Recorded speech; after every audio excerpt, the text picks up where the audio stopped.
మిథున రాశి వారికి, ఈ రాశి వారికి ఈ వారంలో గురుడు ద్వాదశ స్థానంలో అంటే 12వ ఇంట్లో ఉండుట చేత, లోహమూర్తిగా ఉండుట చేత శుభాశుభ మిశ్రమ ఫలితం ఉంటుంది.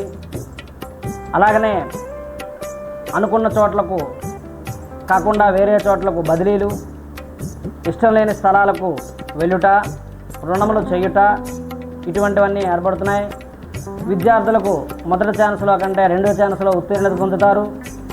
అలాగనే ప్రైవేటు సంస్థల్లో పనిచేసే వారికి కానీ, వ్యవసాయదారులకు కానీ, పెట్టుబడులు పెట్టేవారికి చాలా ఎక్కువ పెట్టుబడులు పెట్టి నష్టపోయే అవకాశాలు కనబడుతున్నాయి.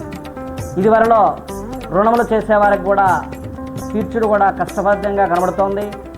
శారీర ఆరోగ్యం కూడా సామాన్యంగా ఉంటుంది. వీరు సుబ్రహ్మణ్య ఆరాధన చేసినందువలన కష్టములన్నీ కొద్దిగా గట్టెక్కడానికి అవకాశాన్ని కూడా ఈ యొక్క మిథున రాశి వారికి కనబడుతోంది.